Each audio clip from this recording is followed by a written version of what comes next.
In the late 19th century, the American West was not simply being settled. It was being measured, fenced, hunted, railroaded, and turned into meat. Across the Great Plains, bison herds that had once moved like weather across the grass began to vanish. Railroad smoke cut through hunting grounds. Cattle pens appeared beside new tracks.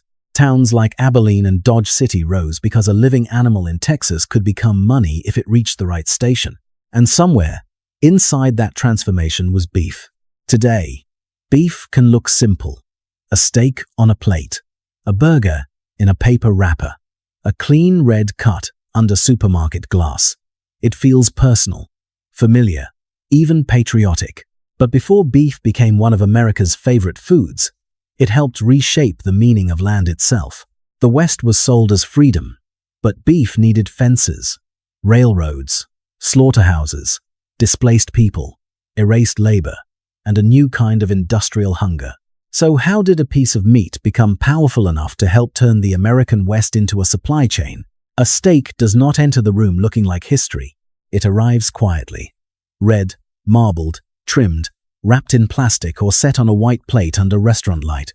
It can be called ribeye, sirloin, brisket, burger, roast. It can sit behind glass in a supermarket with a small label promising grade, weight, price, and maybe a picture of open land somewhere far away.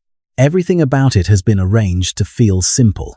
There is no dust on it, no hoofbeat, no railroad smoke, no fence line, no rider circling a nervous herd in the dark, no worker beside a cold rail car, no family watching the grassland change. By the time beef reaches the modern eye, it has already lost the shape of the animal, the sound of the range, and the violence of the system that made it ordinary. That disappearance is part of its power. In the United States, beef became more than food. It became a language. A steak could suggest success. A burger could suggest ease. Barbecue could suggest community, smoke, weekend freedom, and a national memory that did not need to explain itself.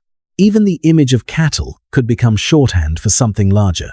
Open land, hard work, toughness, independence, men on horseback, and a West that seemed to belong to anyone strong enough to cross it. But that image asks the viewer to forget where beef had to travel before it became a symbol. Imagine a shopper at a meat counter, looking at a clean red cut under bright glass. The label gives numbers, pounds, dollars, grade, maybe a brand name designed to sound rural. Even if the product has passed through a highly organized industrial chain, the shopper can choose quickly, almost privately. Dinner, celebration, protein, habit. The choice feels personal because nearly every visible trace of the system has been removed. That is the modern achievement of beef. It made a continent's transformation feel like an item in a cart. In the late 19th century, Americans developed a growing appetite for beef, and cattle ranchers hired cowboys to move herds toward railroad depots, where animals could be shipped across the country. But the cowboy was only the most visible figure in a much larger machine. The animal had to be raised somewhere. It had to move across land. It had to survive the trail. It had to reach rail lines, stockyards, slaughterhouses, refrigerated distribution, and urban markets. Each stage made beef easier for distant consumers to buy, and each stage pushed some part of the story farther away from the plate. This is why beef matters as history. It was not simply eaten.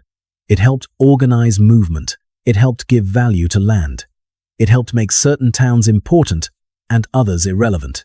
It helped turn grass into property, animals into freight, and workers into parts of a chain that stretched from Texas to Kansas to Chicago and beyond. The American West often appears in memory as space, wide, empty, waiting. Beef tells a different story. It shows the West as a process, a place being measured, claimed, crossed, priced, fenced, shipped, and sold. The cattle industry rose because railroads made it practical to get cattle to market. That single fact changed the meaning of distance. A longhorn in Texas was no longer trapped inside a local economy. If it could be driven to a railhead, it could enter a national one. The steak on the modern plate hides that change almost perfectly. It does not look like a railroad map. It does not look like a land claim. It does not look like a cattle town at the edge of a track, filled with noise, mud, buyers, drovers, and animals waiting to be shipped east. It does not look like the end of an older world on the plains. It looks like dinner, and that is why the story has to begin there. Not with the cowboy yet, not with the longhorn yet, not even with the railroad. It begins with the strange calm of the finished product. Because once beef became clean, familiar, and normal, it became easy to believe the myth around it. Easy to imagine that American beef came from freedom, open land, and rugged men alone. Easy to forget that before it could become a symbol of the West itself had to be reorganized around it.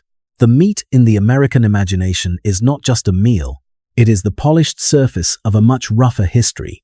The cowboy did not begin as an American invention. Long before he became a white hat in a movie, a figure on a cigarette card, or a lonely rider crossing a painted sunset, there was the vaquero. He worked in the borderlands of New Spain and Mexico, where cattle had already changed the landscape. He knew the animal before the American cowboy became a national symbol. He knew how to ride close to a half-wild herd, how to read the movement of horns and dust, how to throw a rope before the animal broke away, how to work with saddle, spur, rein, and rawhide in a world where one mistake could mean a broken bone or a lost animal. He was not performing freedom. He was doing a job. Picture him on a hot morning in Texas, long before the word cowboy had gathered its later mythology. The grass is dry. A steer has separated from the herd. The vaquero leans forward in the saddle, not dramatically, not for an audience, but with the quiet precision of someone whose body has learned the work through repetition. The rope moves once through the air. The animal turns. Dust rises. The moment lasts only seconds, but inside it is a whole technology of labor. That is where the American cowboy story becomes less simple. Many of the tools, techniques, and even words associated with cowboy life came through Spanish and Mexican cattle culture. The lasso, the rodeo, the corral, the Mustang, the ranch itself, these were not born from the Hollywood West. They came from older worlds of colonization, ranching, borderland labor, and animal management. Cattle had been brought into Mexico centuries before the great cattle drives of the late 19th century. By the time Anglo-American ranchers began building their own version of the cowboy, they were stepping into a culture of work that already existed. But history often remembers the copy more clearly than the source.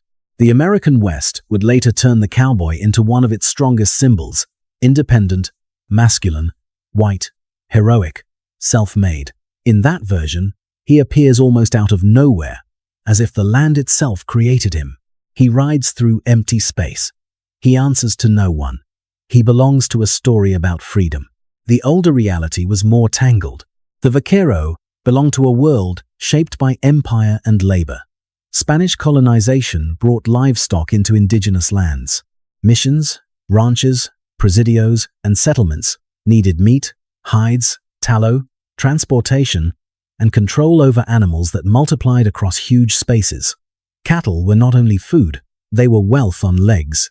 They could feed soldiers, supply settlements, mark possession, and turn land into something that could be managed and claimed.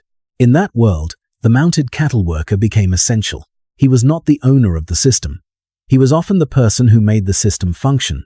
He handled the animal so someone else could count it, sell it, tax it, move it, or claim the land behind it.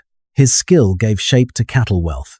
But his image could later be stripped from its origin and repainted as something simpler.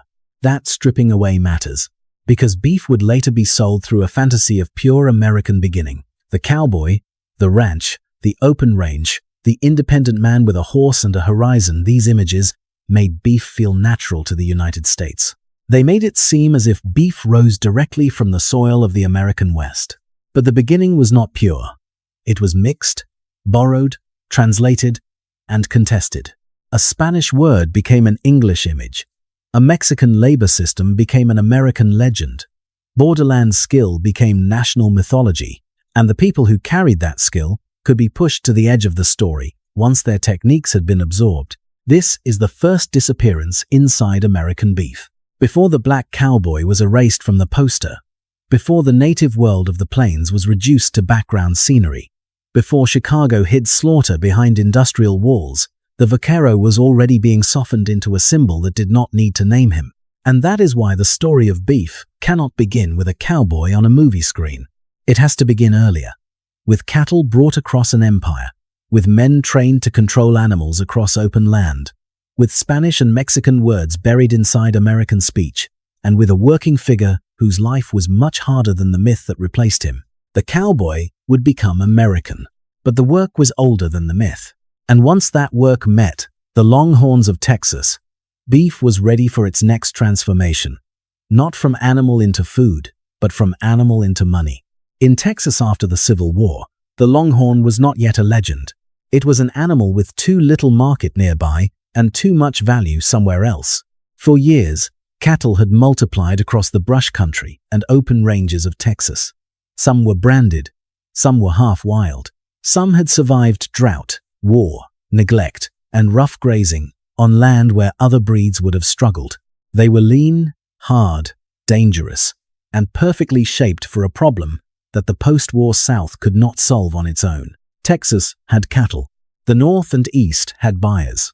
Between them stood hundreds of miles of grass, river crossings, disease fears, weather, thieves, indigenous territory, and the simple fact that a living steer could not be folded into a crate and sent away like cotton.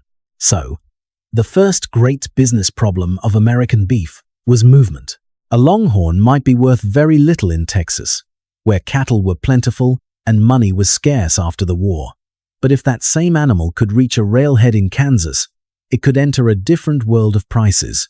It could be sold to buyers who were thinking not about one ranch or one town, but about distant slaughterhouses, eastern cities, hides, tallow, and meat on tables far from the grass where the animal had been born.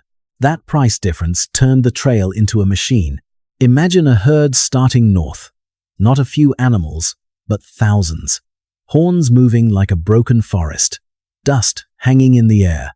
A trail boss counting risk before he counts profit. Cowboys riding the sides to keep the herd from spreading. A cook driving the chuck wagon. A wrangler managing the horses. At night, men circle the cattle in darkness, sometimes singing low because a frightened herd could erupt into a stampede and turn months of work into bodies, broken legs, and lost money. This was not romance. It was logistics with hooves. The cattle drive had to keep animals alive, moving, and heavy enough to sell. The herd could not be rushed like a train. It had to graze as it moved. It had to find water. It had to cross rivers without panic. It had to avoid bogs, lightning, sickness, and men who might decide that thousands of dollars in cattle were worth stealing. The cowboy's job was not to look free. His job was to protect value in motion. That is why the longhorn became money before it became meat. The animal was still alive on the trail, still dangerous, still capable of breaking away. But economically, it had already changed. It was no longer just part of a local range economy. It was a future shipment, a future invoice, a future carcass, a future steak whose buyer would never know the name of the man who kept it from disappearing into the night. In 1867, that future became clearer at Abilene, Kansas. Joseph McCoy built stockyards there on the Kansas Pacific Railroad and sent word south that Texas cattlemen should bring their herds north. He also encouraged buyers to come to Abilene, where cattle would be waiting. It was a simple idea with enormous consequences. Do not try to bring eastern buyers into Texas. Bring Texas cattle to the edge of the railroad. Abilene became a meeting point between the open range and the national market. A trail boss arriving there would have seen the transformation almost physically. After weeks of grass and dust, the herd entered pens. The sound changed. Hooves struck wood and mud instead of open ground. Buyers inspected animals. Deals were made. Men who had slept under the sky now stood near tracks, whistles, schedules, and freight cars. The longhorn had reached the place where distance could be conquered by steam. From there, beef could begin to leave the West before it had even become beef. The animal could be shipped east alive, towards cities and slaughterhouses. The trail did not end in a campfire or a sunset. It ended in counting, loading, pricing, and transport. That is the second disappearance inside the story. The cattle drive is remembered as adventure because adventure is easier to love than accounting. But the drive mattered because it connected a cheap animal in one place to an expensive appetite in another. The dust, the songs, the horses, the river crossings, all of it served a market. And once the market learned how to pull cattle out of Texas, the West changed around that demand. Trails became famous, towns rose, fortunes appeared, cowboys were hired. Grass became a route. The longhorn, once a hard animal of the borderlands, became a moving unit of capital. But every moving system needs a fixed point. For American beef, that point was the railroad. The railroad did not make cattle romantic. It made them transferable. That was the real revolution waiting at the end of the trail. A herd could move slowly across grass for months, guarded by men who knew weather, water, dust, and fear. But once those animals reached the tracks, they entered a different world. Timetables, freight rates, loading pens, contracts, cities, and investors who did not need to see the open range to profit from it. The West changed at the point where hooves met steel. In Abilene, Kansas, that change could be heard before it was understood. Cattle bawled from crowded pens. Buyers moved between rails and fences, judging weight, condition, and price. Drovers who had spent weeks sleeping on the ground stood near men in cleaner coats, men whose business was purchasing animals, shipping them, and turning them into value somewhere else. A trail boss arriving there had not simply completed a journey. He had delivered animals to a machine. Joseph McCoy understood that machine earlier than most. In 1867, he helped make Abilene a cattle town by building stockyards beside the Kansas Pacific Railroad and inviting Texas cattlemen to bring their herds north. His idea was not sentimental. It was about joining two things that needed each other: cheap Texas cattle and distant buyers who only mattered if there was a way to move the animals out. Before rail access, distance protected local markets. A steer in Texas could be worth far less than the same animal near a northern buyer because it was trapped by geography. Railroads changed that. They made distance calculable, priced by the mile, scheduled by the day, and turned into a cost of business. That is why cattle towns appeared along the tracks. Abilene, Wichita, Dodge City, Caldwell, names later remembered as Western scenery, were also commercial transfer points. A herd came in as movement and left as freight. Cowboys who had measured time by sun, water, and grass now stood under timetables, contracts, loading pens, and buyers counting animals by price. The cattle drive mattered because it ended where wildness could be converted into commerce. A trail without a railhead was risk. A railhead without cattle was infrastructure. Together, they made beef national. Once cattle could be shipped by rail, the market no longer had to live near the range. Eastern cities could eat animals raised hundreds of miles away. Slaughterhouses could grow where railroad lines converged. The living steer became part of a national pattern.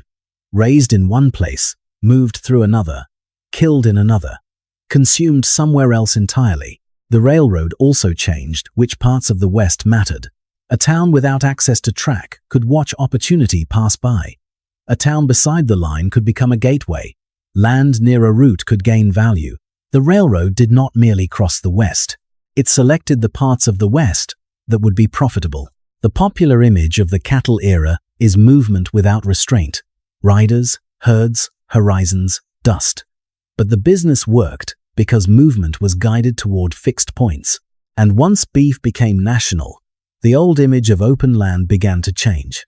The same system that pulled cattle toward markets also pulled settlers, hunters, soldiers, fences, laws, and capital deeper into the plains. Railroad tracks did not only carry animals out, they carried a new order in. At the edge of the cattle pens, with steam rising and buyers shouting over the noise, the future of beef was already visible. It would not stay on the range. It would follow the rails. The West was not empty before cattle filled the story. It was full of movement already. Bison moved across the plains in numbers so large they could change the look of the horizon. Native peoples followed, hunted, traded, traveled, made tools, made clothing, fed families, marked seasons, and built ways of life around an animal that was not simply a food source. The bison was meat, hide, shelter, robe, bone, sinew, fuel, ceremony, memory, and survival moving together across grass. Then, another animal began to take its place in the American imagination. Cattle did not enter a blank landscape. They entered a contested one. Every herd that moved north, every ranch that expanded, every rail line that promised access to market, every town that celebrated its cattle trade depended on a deeper claim. That land already used, known, hunted, and defended by others could be renamed as open range. That renaming was one of the great violences of the beef story. On a map, the plains could be drawn as space. In a railroad office, land could be measured by route, grade, distance, and future profit. In a cattleman's mind, grass could become feed. In a settler's advertisement, the West could become opportunity. But for native nations whose lives were tied to the bison and the land around it, the same process looked very different. It looked like soldiers, surveyors, hunters, broken treaties, shrinking hunting grounds, and a world being made harder to live in year by year. Imagine a family on the plains, watching smoke rise from a train. The sound is distant at first, then clearer. Iron wheels, a whistle, a line cut through grass that once seemed impossible to divide. The train is not carrying beef in that moment. It is carrying the future shape of beef: hunters, soldiers, settlers, freight, market access, and the idea that anything the track touched could be pulled into a national system. This is where the cattle story and the bison story meet. The destruction of the bison was not caused by one force alone. It came through commercial hunting, military pressure, settlement, railroads, drought in some regions, market demand for hides, and a political desire to break the independence of plains peoples. But railroads made the destruction faster and more efficient. They carried hunters into bison country. They carried hides and bones out. They turned a living ecosystem into something reachable by schedule. As the bison declined, the cattle kingdom expanded into a landscape being violently reorganized.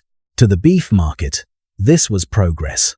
More land for grazing, more routes to ship animals, more towns beside tracks, more cattle moving toward eastern appetites.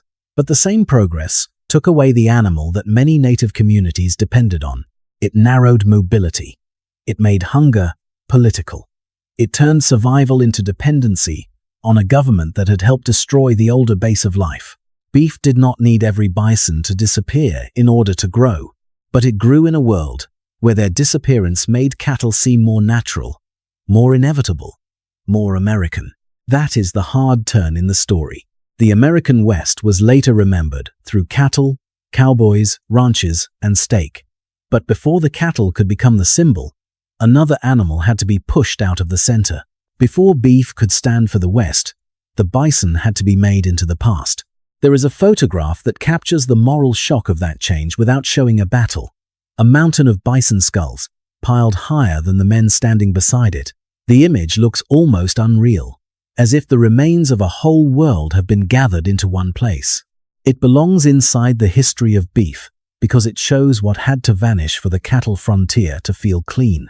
The violence was not only ecological, it was narrative. Once the bison was gone from the living center of the plains, the story could be retold. The grass could be pictured as waiting. The cattleman could appear as builder. The cowboy could appear as the first true figure on the horizon. The steak could inherit the romance of land that had been emptied in memory after being emptied by force. A person can look at a Western painting and see cattle moving under a huge sky. A person can watch a cowboy ride across the screen and feel that the scene belongs there. A person can eat beef and imagine open land without asking who was pushed away from it, or what animal moved there first, or what system made one form of life disappear. Beef became American partly by attaching itself to a landscape whose earlier story had been broken. That does not mean cattle alone destroyed the plains. History is rarely that simple, but it does mean the rise of beef cannot be separated from the conquest of land, the collapse of the bison, and the confinement of native peoples onto reservations as the United States expanded westward. The meat corridor was not laid across emptiness. It was laid across someone else's world, and once that world was pushed aside, the next step was easier. Turn the men who worked the cattle into heroes, and turn the cost around them into scenery. The cowboy became famous after his world had already begun to disappear. That is part of the trick. In memory, he rides alone. He answers to the horizon.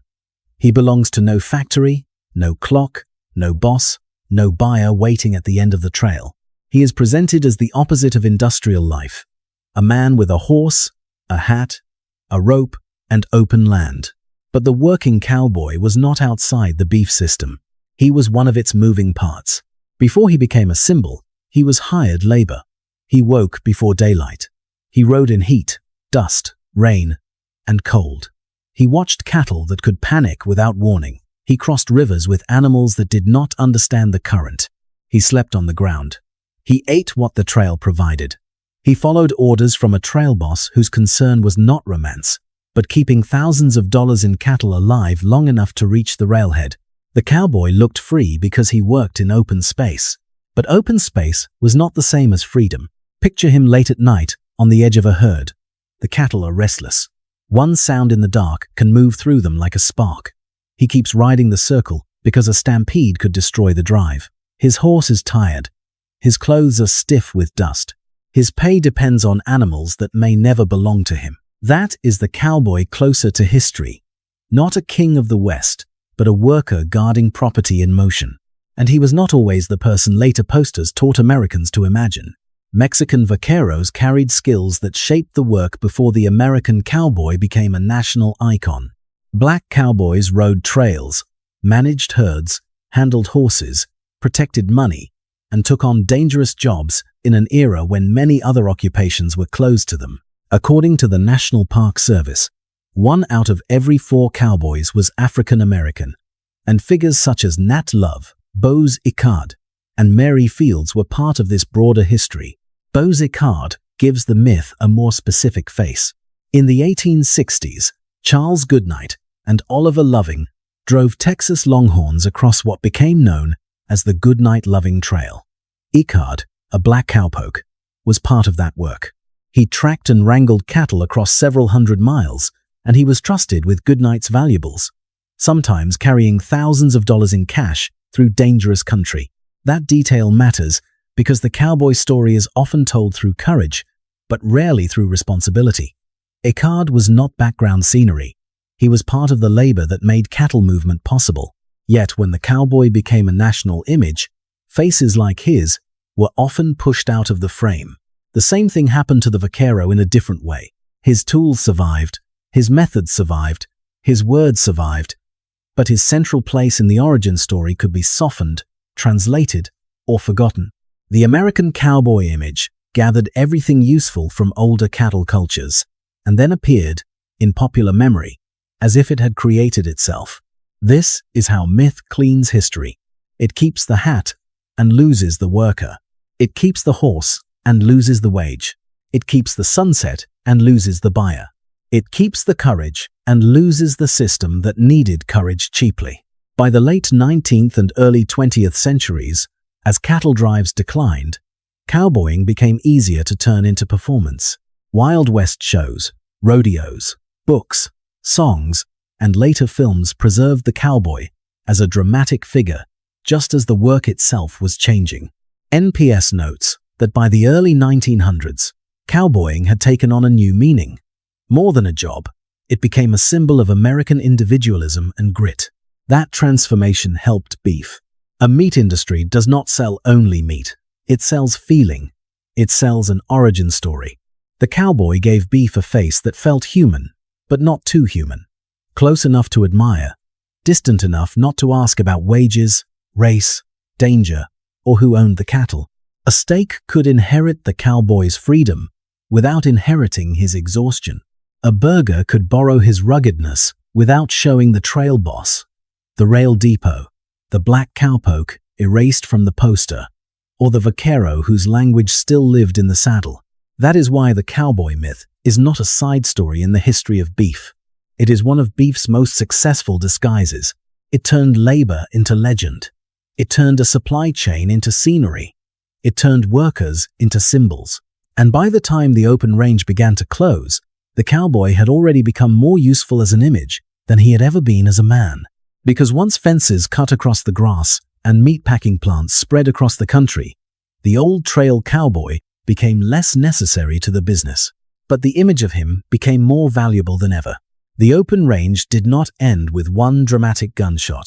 It ended line by line.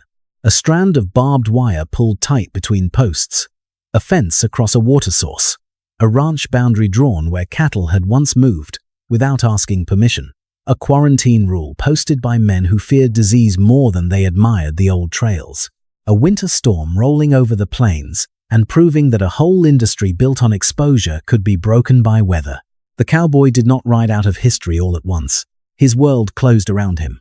For years, the cattle business had depended on movement. Herds moved from Texas grass to Kansas railheads. Cowboys moved with them.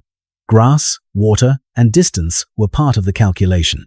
The range could look open because cattle were allowed to spread across it, and because many of the boundaries that mattered most were still weak enough to cross. But the more valuable beef became, the less acceptable openness became. Open land was useful when cattle needed to roam.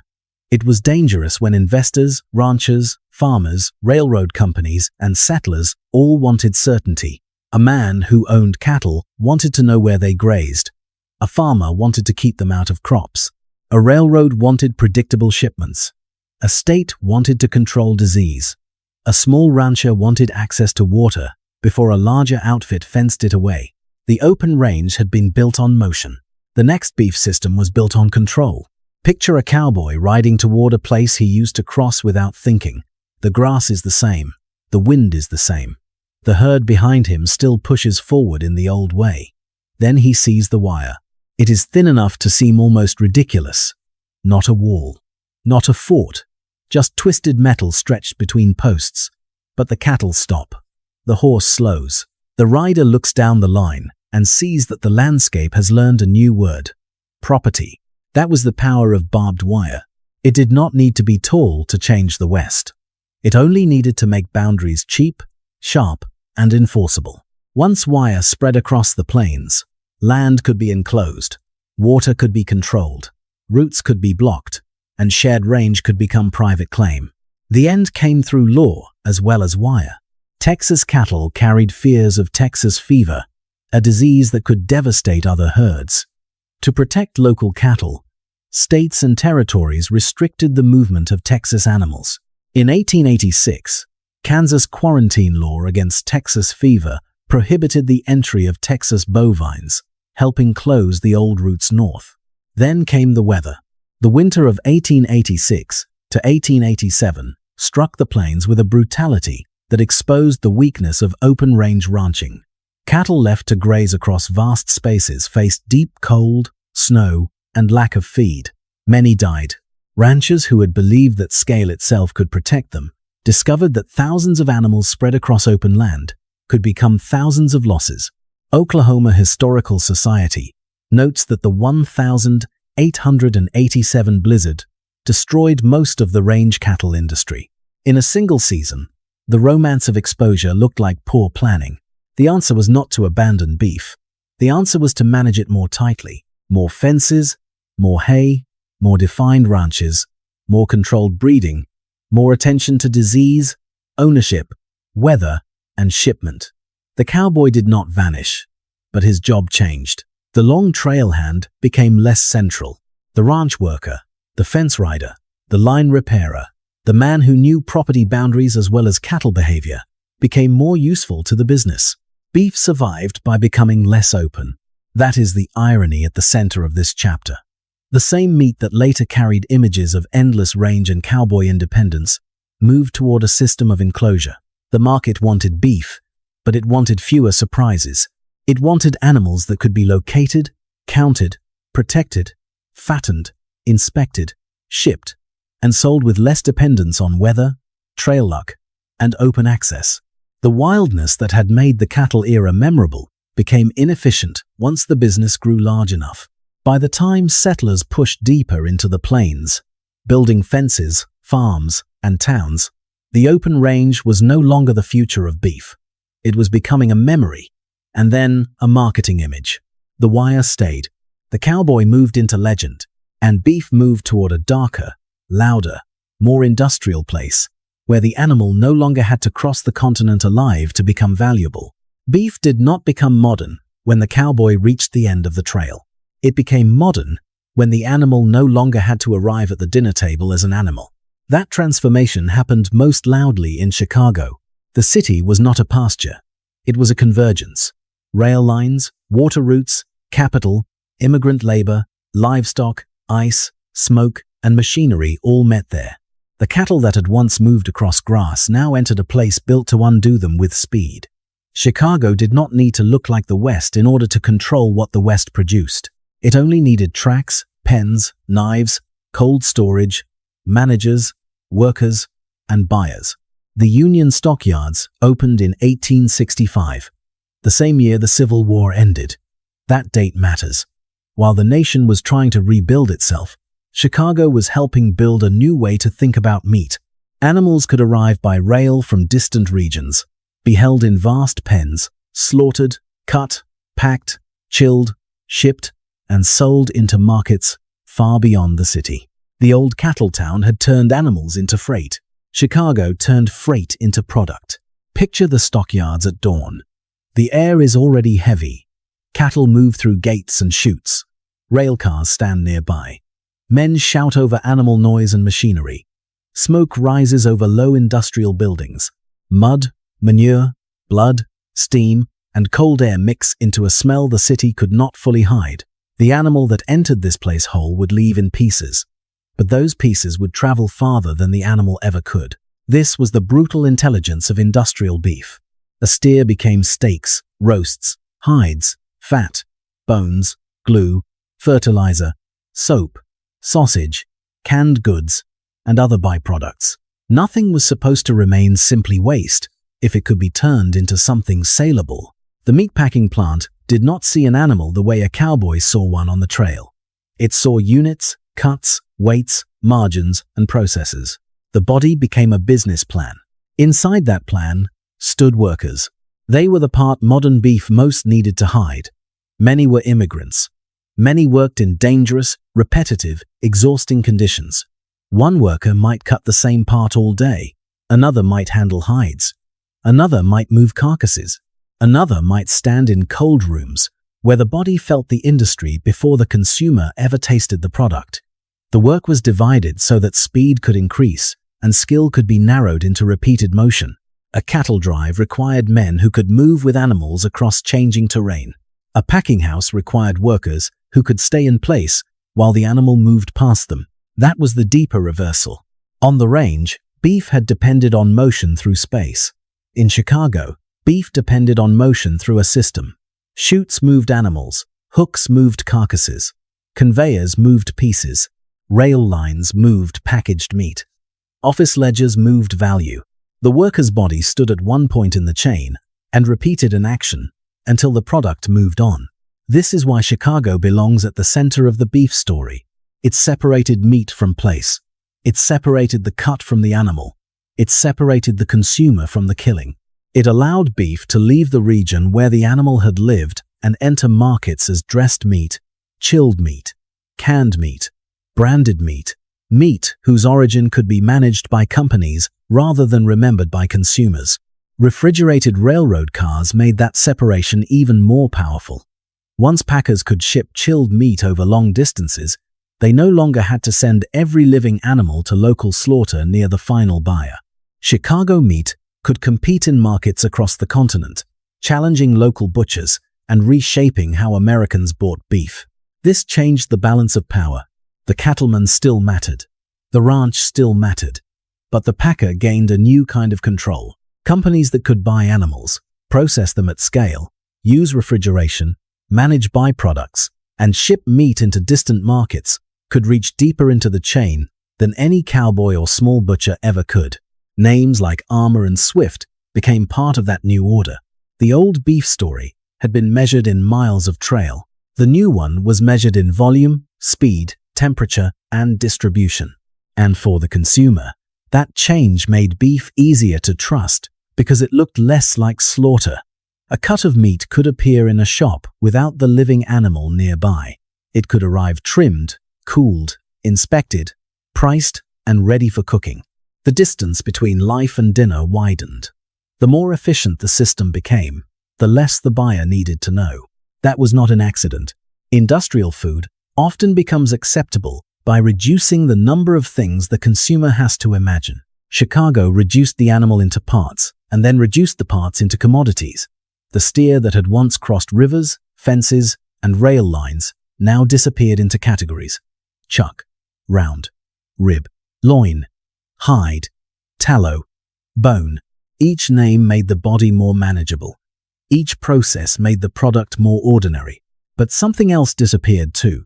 The cowboy's dust, the vaquero's rope, the bison's grass, the railroad's smoke, the worker's hand. By the time beef left Chicago, the West was no longer a landscape. It was an input. The city had learned how to take the animal at the end of the trail and make it modern, colder, faster, cleaner looking, more profitable, and more distant from the world that produced it. The next version of beef would not need a cattle drive to feel American. It would need a brand. The cowboy did not disappear from beef when the cattle drives ended. He moved onto the package. He appeared on restaurant signs, steakhouse walls, frozen burger boxes, television commercials, ranch logos, and supermarket labels designed to make industrial meat feel close to open land. The old trail had been fenced. The animal had moved through stockyards, refrigerated railcars, processing plants, distributors, and retail counters. But the image stayed simple. A rider, a hat, a fence line, a sunset, a word like ranch, range, frontier, or western. Modern beef learned to sell a past that no longer described how most beef reached the plate. Walk into a supermarket and look at the meat case. The light is clean. The cuts are separate. Ground beef in plastic trays, ribeyes sealed under film, brisket weighed, labeled, priced. The animal has been translated into portions. The land has been translated into branding. The labor has been translated into silence. A shopper does not see the auction, the feed, the truck, the packing plant, the cold room, the inspection line, or the worker whose hands repeat the same motion for hours. The label may suggest a ranch, but the product belongs to a system far larger than one ranch. That distance is the modern version of the old trail. Only now, the trail is harder to picture. Instead of cowboys pushing longhorns north, there are trucks, feedlots, contracts, packing plants, refrigerated distribution centers, grocery chains, and fast food supply systems.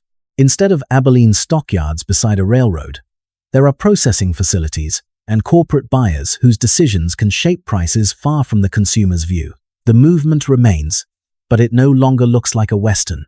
It looks like logistics, and yet the Western survives because it is useful. A burger can be sold as casual pleasure. A steak can be sold as achievement. Barbecue can be sold as tradition. Beef can appear at a 4th of July cookout, a roadside diner, a football tailgate, a lunch break, or a chain restaurant with cattle imagery on the wall. In each place, beef carries more than calories. It carries memory, status, comfort, and a promise that something old and American is still available for purchase. The more industrial beef became, the more valuable the old imagery became. A small ranch image can soften a large system. A cowboy silhouette can make a supply chain feel personal. A word like natural can make a product feel less processed. A flame-grilled advertisement can turn a standardized burger into a story about appetite, independence, and choice. Most people are not thinking about the Chisholm Trail when they order a cheeseburger. They are hungry. They are busy. They are celebrating. They are buying what is familiar. But that is exactly why the old story works. It does not need to be studied. It only needs to be recognized. The hat, the ranch, the grill, the meat on a plate. Each image carries a simplified West into the present. Meanwhile, the real modern beef system remains concentrated, technical, and difficult to see. In recent USDA reporting, cattle production remained one of the largest parts of American agriculture, and meatpacking remained highly concentrated. with the 4 largest firms handling most steer and heifer purchases. That is not the world of a lone cowboy riding under an empty sky. It is a world of scale, bargaining power, price pressure, labor speed, food safety rules, cold storage, transportation, and corporate control. The beef story did not end when the range closed. It became less visible. The worker no longer appears in the advertisement. The bison is absent. The vaquero is absent. The black cowboy is usually absent. Chicago's smoke is absent. Even the living animal is mostly absent, replaced by cuts, patties, grades, logos, and cooking instructions. That absence is what makes modern beef feel ordinary. A steak can sit on a plate and look detached from the land. A burger can arrive in a paper wrapper and feel detached from the animal. A supermarket package can show a ranch scene while hiding the industrial chain that made the package possible.